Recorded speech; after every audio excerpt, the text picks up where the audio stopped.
அன்புள்ள ஆண்டவரே, மீண்டும் உம்முடைய ஆசீர்வாதத்தோடு இந்த நாளின் வெளிச்சத்தை காண்பதற்கு கிருபை கொடுத்த தயவிற்காய் உம்மை துதிக்கிறோம். வந்திருக்கின்ற எங்கள் ஒவ்வொருவருக்குள்ளும் உம்முடைய வல்லமை தங்கி இந்த நாளின் செய்தியிலே நாங்கள் ஈர்க்கப்பட்டவர்களாய் காணப்பட எங்களை பலப்படுத்தும். ஆண்டவர் இயேசு கிறிஸ்துவின் நாமத்தில் ஜெபிக்கிறேன் நல்ல பிதாவே, ஆமென். அன்பு பிள்ளைகளே, மீண்டும் கர்த்தருடைய வார்த்தைகளை கேட்பதற்கு வந்திருக்கிற உங்கள் அனைவருக்கும் நம் ஆண்டவரும் இரட்சகருமாய் இருக்கிற இயேசு கிறிஸ்துவின் பரிசுத்த நாமத்தின் காலையின் வாழ்த்துக்களை தெரிவித்துக் கொள்கிறேன். கர்த்தர் நம்மோடு இருப்பாராக.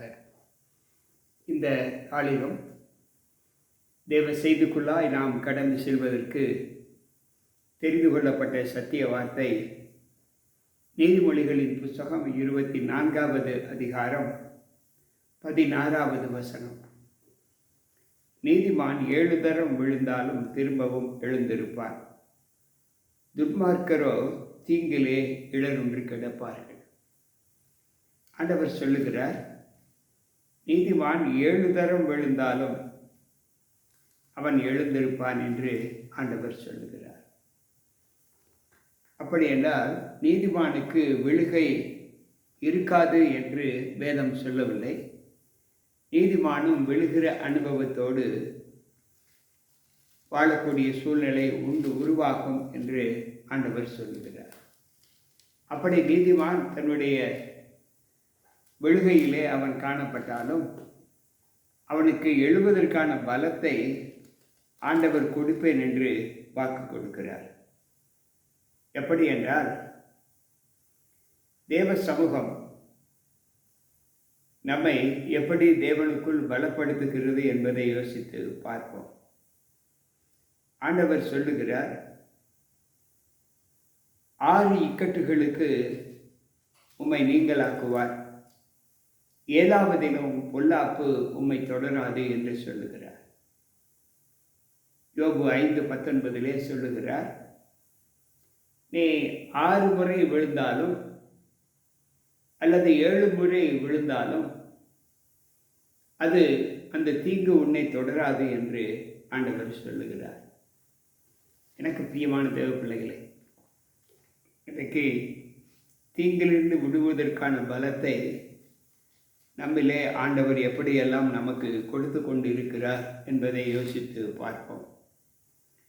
34வது சங்கீதம் 19வது வசனம் இப்படி சொல்லுகிறது, நீதிமான்களுக்கு வரும் துன்பங்கள் அநேகமாய் இருக்கும், கர்த்தர் அவைகள் எல்லாவற்றிலும் நின்று அவனை விடுவிப்பார் என்று சொல்லப்பட்டிருக்கு. நீதிமான்களுக்கு வரும் துன்பம் அநேகமாய் இருக்கும், ஆனால் தேவன் அவைகள் எல்லாவற்றிலும் நின்று அவர்களை விடுவிப்பார் என்று சொல்லப்பட்டிருக்கிறது. இன்றைக்கு துன்பங்களை சகிக்கிற மனுஷன் பாக்கியவான் என்று ஆண்டவர் சொல்லும்போது, அந்த துன்பங்களை யார் சகிப்பார்களோ அவர்களுக்கு விடுதலை உண்டு என்று சொல்லுகிறார். உலகத்தில் உங்களுக்கு உபத்திரவம் உண்டு, ஆனாலும் திடன் கொள்ளுங்கள், நான் உலகத்தை ஜெயித்தேன் என்று சொல்லுகிறார். அன்பு பிள்ளைகளே, உபத்திரவம் இல்லாத துன்பப்படாத மனித வாழ்க்கை இந்த லோகத்தில் ஆண்டவர் சிருஷ்டிக்கவில்லை. அது நாம் பெற்றுக்கொண்ட ஒரு சாபம். ஏனென்றால் கீழ்ப்படியாமை நிமித்தம்தான் நாம் இப்படிப்பட்ட சாப வாழ்க்கை வாழ்ந்து கொண்டிருக்கிறோம். இந்த சாப வாழ்க்கையிலும் ஞானத்தோடு நாம் வாழ்ந்தால் அந்த ஞானத்தின் மேன்மை நிமித்தம் நமக்கு வரக்கூடிய துன்பங்களை ஆண்டவர் தப்பித்துக் கொள்வதற்கான வழியில் நம்மை வழி நடத்துவார்.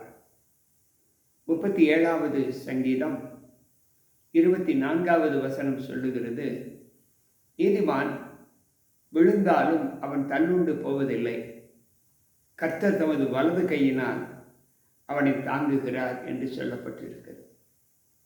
நீதிமான் விழுந்தாலும் அவன் தள்ளுண்டு போவது இல்லை. எனக்கு பிரியமான தேவ பிள்ளைகளே, நம்முடைய வாழ்க்கையில் நாம் சற்று யோசித்து பார்ப்போம். எல்லா நிலைகளிலும் தேவனுக்கு உகந்த ஒரு அனுபவத்தை நாம் பெறும்போது அந்த அனுபவத்திலே ஆண்டவர் காட்டுகிற வழி நமக்கு எந்த அளவுக்கு தேவ சமூகத்தில் பலத்தை கொடுக்கிறது என்பதை சற்று யோசிப்போம். மீகாவின் புஸ்தகம் 7வது அதிகாரத்தை நாம் வாசிப்போம் என்றால் அங்கு 8வது வசனம் சொல்லுகிறது, என் சத்துருவே, எனக்கு விரோதமாய் சந்தோஷப்படாதே. நான் விழுந்தாலும் எழுந்திருப்பேன். நான் இருளிலே உட்கார்ந்தால் கர்த்தர் எனக்கு வெளிச்சமாய் இருப்பார். இன்றைக்கு விரோதிகள் விழுவதை பார்த்து சந்தோஷப்படக்கூடிய காலத்தில் தான் மனித வாழ்க்கை காணப்படுகிறது. நம் தேவன் உன் சத்துருவையும் நேசி என்று சொல்லுகிறார், சிநேகி என்று சொல்லுகிறார். அந்த மனப்பக்குவத்திலே இன்றைக்கு நம்முடைய வாழ்க்கை காணப்படுகிறதா என்பதை யோசித்து பார்ப்போம். எனவே தான் மீகா பக்தன் சொல்லுகிறார், என் சத்துருவே, நான் விழுவதை பார்த்து நீ சந்தோஷப்படாதே. அது உனக்கு பாவமாக இருக்கும். ஒருவன் துக்கத்தில் உன் சத்துரு பசியாக இருந்தால் அவனுக்கு ஆகாரம் கொடு என்று சொல்லுகிறார். ஒருவருடைய ஆடோ மாடோ கீழே விழுந்தால் நீ தூக்கி விட மாட்டாயோ? அன்பு பிள்ளைகளை, இன்றைக்கு உதவிக்காரன் நீட்டுகிற அறிமுகமில்லாத பிள்ளைகள் இந்த லோகத்தில் உண்டு. ஆனால் அன்போடு இருக்கிற பிள்ளைகள் ஒருவர் படும் கஷ்டத்தில் இருந்து தூக்கி விடுவதற்கு இன்றைக்கு ஆயத்த நிலையில் இல்லை, விலகி ஓடி போகக்கூடிய காலம். எனவே தான் ஆண்டவர் சொல்லுகிறார், நீதிமான் விழும்போது அவனை குறித்து நீ சங்கோஜப்படாதே என்று சொல்லுகிறார். எனக்கு பிரியமான தேவ பிள்ளைகளே, இன்றைக்கு நம்முடைய வாழ்க்கையில் ஆண்டவர் நமக்கு கற்றுக் கொடுக்கிற பாடம் என்ன? சற்று யோசிப்போம். எஸ்ராவின் புஸ்தகத்தை நாம் வாசிப்போம் என்றால் அங்கு வேதம் சொல்லுகிற வாக்குத்தத்தம் என்ன? அன்பு பிள்ளைகளே, நம்முடைய வாழ்க்கையில் நாம் ஆண்டவருக்குள் வாழ்கிற அனுபவங்கள் நம்மை எந்த அளவு நெருக்கி ஏவுகிறது என்பதை சற்று நாம் யோசிக்க வேண்டும். ஆண்டவர் சொல்லுகிறார், நீதிமானுடைய துன்பங்களிலே என்னுடைய கரம் இருக்கும் என்று சொல்லுகிறார். எஸ்ராவின் புஸ்தகம் 7வது அதிகாரம் 10வது வாக்கியத்தை நாம் வாசிப்போம் என்றால், கர்த்தருடைய வேதத்தை ஆராயவும் அதன்படி செய்யவும் இஸ்ரவேலிலே கட்டளைகளின் நீதி நியாயங்களை உபதேசிக்கும் எஸ்ரா தன் இருதயத்தை பக்குவப்படுத்தி இருந்தான் என்று சொல்லுகிறார். பிரியமான தேவ பிள்ளைகளே, நம்முடைய வாழ்க்கையில் நாம் ஆண்டவருக்கு எவ்வளவு சாட்சியாக வாழ வேண்டுமோ அவ்வளவு சாட்சியாக நம்முடைய வாழ்க்கை காணப்பட வேண்டும். சாட்சியற்ற ஒரு ஜீவிதம் நம்முடைய வாழ்க்கையில் வரக்கூடிய துன்பங்களுக்கு இன்னும் அதிக வேதனையை தான் கொடுக்குமே தவிர அதிலிருந்து விடுபடுவதற்கான பலத்தை நமக்கு தராது. ஆதியிலே வாழ்ந்த மூதாதையர்கள் கூட, இப்பொழுது நாம் வேதத்திலே பெரிய பெரிய மனிதர்களை வாசிக்கிறோமே, அவர்கள் எல்லோருமே சுபிட்சமாக வாழ்ந்த ஒரு அனுபவத்தை வேதாகமம் நமக்கு காண்பிக்கவில்லை. ஏன்? நம்முடைய ஆண்டவரையே எடுத்துக்கொள்ளுங்கள். அவர் சுபிட்சமாக வாழ்ந்தாரா? எங்காவது அவர் நிம்மதியாக இருந்த நிலை வேதாகமத்தில் அவரை குறித்து சொல்லப்பட்டு இருக்கிறதா?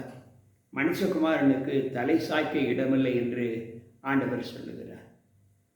கேட்டுக்கொண்டிருக்கிற அன்பான தேவ பிள்ளைகளே, இந்த அனுபவத்திலே நீங்களும் நானும் வாழும்போது நமக்கு வரக்கூடிய துன்பங்களை காக்குகிற தேவன் நம்மோடு கூட இருக்கிறார் என்ற உணர்வு நமக்கு வேண்டுமென்றால் நாம் தேவனுடைய சொல்லுக்கு அவர் நமக்கு எதை கற்றுக் கொடுக்க விரும்பினாரோ அதை ஏற்று நடப்பதற்கான ஒரு சாட்சியுள்ள வாழ்க்கையை நாம் வாழ்ந்து காண்பித்தால் மாத்திரமே நமக்கு வரும் துன்பங்கள் பறந்து போய்விடும்.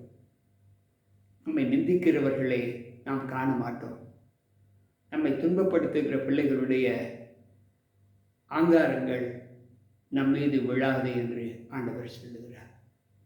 எனக்கு பிரியமான தேவ பிள்ளைகளே, கேட்டுக்கொண்டிருக்கிற நம் அனைவருக்குள்ளும் இந்த அனுபவம் காணப்படும் என்றால் நாம் குறுகிய காலத்திலே நம்முடைய சகல பலவீனங்களையும், சகல துன்பங்களையும், சகல துக்கங்களையும் இழந்துவிட்டு மீண்டும் நம்முடைய முகம் ஒரு முகமலர்ச்சியை காண்பதற்கான பலத்தை ஆண்டவர் கொடுப்பார்.